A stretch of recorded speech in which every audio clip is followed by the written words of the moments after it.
Muy buenos días. En este viernes 29 ya estamos llegando al fin del mes. Celebramos a Santa Catalina de Siena, Virgen y Doctora de la Iglesia, que es la patrona de Europa, además. Y continuamos con el Evangelio de San Juan, el capítulo 6, versículos 1 al 15. En aquel tiempo se fue Jesús a la otra orilla del mar de Galilea, el de Tiberíades, y mucha gente le seguía porque veían las señales que realizaba en los enfermos. Subió Jesús al monte y se sentó allí en compañía de sus discípulos. Estaba próxima la Pascua, la fiesta de los judíos. Al levantar Jesús los ojos y ver que venía hacia él mucha gente, dice a Felipe: ¿Dónde vamos a comprar panes para que coman estos? Se lo decía para probarle porque él sabía lo que iba a hacer. Felipe le contestó: 200 denarios de pan no bastan para que cada uno tome un poco. Le dice uno de sus discípulos, Andrés, el hermano de Simón Pedro: aquí hay un muchacho que tiene 5 panes de cebada y 2 peces, pero ¿qué es esto para tantos? Dijo Jesús: haced que se recueste la gente. Había en el lugar mucha hierba. Se recostaron pues los hombres en número de unos 5000. Tomó entonces Jesús los panes y después de dar gracias los repartió entre los que estaban recostados y lo mismo los peces, todo lo que quisieron. Cuando se saciaron, dice a sus discípulos: recoged los trozos sobrantes para que nada se pierda. Los recogieron pues y llenaron 12 canastas con los trozos de los 5 panes de cebada que sobraron a los que habían comido. Al ver la gente la señal que había realizado, decía: este es verdaderamente el profeta que iba a venir al mundo. Dándose cuenta Jesús de que intentaban venir a tomarle por la fuerza para hacerle rey, huyó de nuevo al monte, él solo. Palabra del Señor. Este pasaje a mí me resuena por muchos lados. Primero porque el Santo Padre hace ya unos 30 años, un poquito más, le entregó a la custodia del camino neocatecumenal, de esta pastoral, le entregó un terreno con la misión de construir una casa que fuese una casa de acogida para intentar una unión entre las 3 religiones monoteístas: los judíos, nuestros hermanos mayores, y los musulmanes, nuestros hermanos disidentes, pero que todos somos descendientes de Abraham. Los musulmanes descienden de Ismael, el hijo que tuvo Abraham con la esclava. Los judíos son los descendientes de Isaac, que es el hijo de la promesa. Y nosotros somos los descendientes de Abraham por este injerto de este olivo silvestre que somos los paganos en la fe, en los que creen en Jesucristo el Señor. Y precisamente este evangelio transcurre en ese lugar. ¿Qué vemos aquí? Varias cosas interesantes. Primero, que el Señor nos devuelve, estando ya esperando el Espíritu Santo, el Señor nos devuelve a días cercanos a su Pascua. Es decir, hacemos un viaje en el tiempo. ¿Para qué? Para que nos recordemos lo que hace el Señor y qué es lo que tenemos que hacer nosotros. Primero que nada, hay una cosa que a mí me encanta. Dice, eran los hombres unos 5000. ¿No había mujeres entonces? ¡Uy! Los de la ideología de género estarían pero furiosos. Las feministas estarían alegando contra este pasaje, que no las toman en cuenta. Pero es que habían hombres y mujeres. Cuando dice eran unos 5000 los hombres, está hablando de los seres humanos, de las gentes. Después lo dice abajo, la gente se asombraba.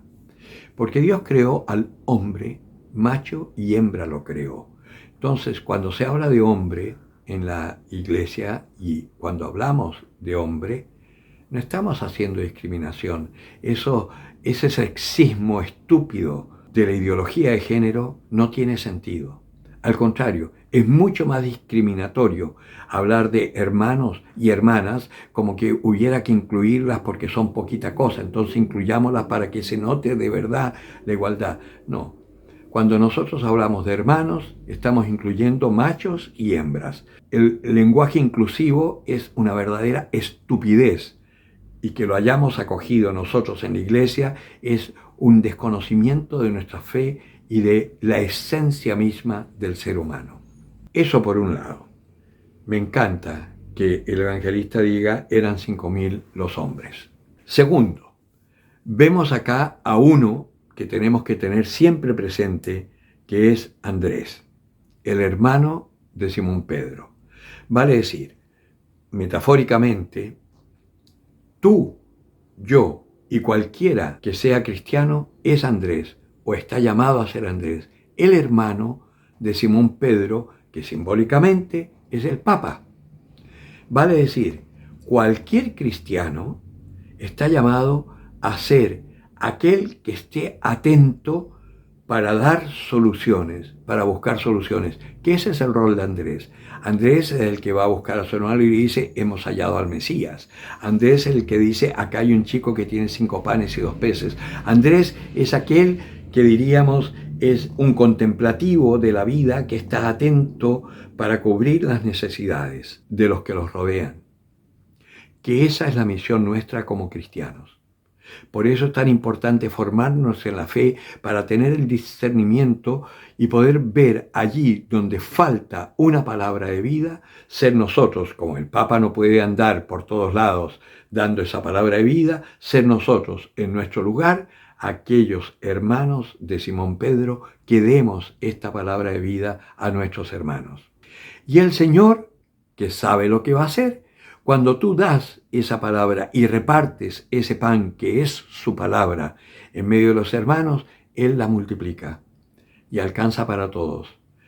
Estas 12 canastas que se forman son todas las tribus de Israel. Son una imagen simbólica de la evangelización a todos los pueblos. Hay otra palabra que habla de los 7. Los 7 son los paganos. Vale decir, estamos hablando del mundo entero. Estamos hablando de toda la cristiandad que está llamada a unirse a los judíos para ser un solo pueblo bajo un solo pastor. Hasta el día en que el Señor se manifieste y rompa los muros que separan a los pueblos. Los hermanos no pueden estar separados. Como nosotros no podemos estar separados de los judíos no pueden estar separados de los musulmanes. Un solo Dios y tiene que haber un solo espíritu.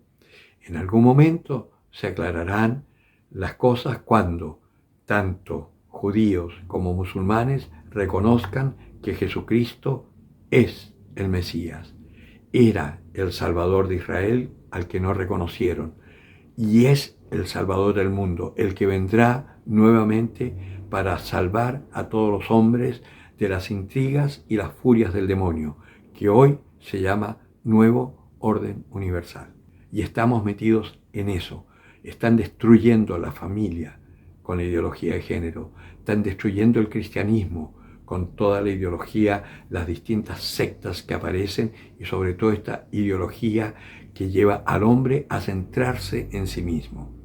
Preparémonos porque el combate va a ser serio y nuestra misión es salvar a nuestros hermanos. Hoy me he alargado un poquitito, perdónenme. El que tenga oídos para oír, que oiga.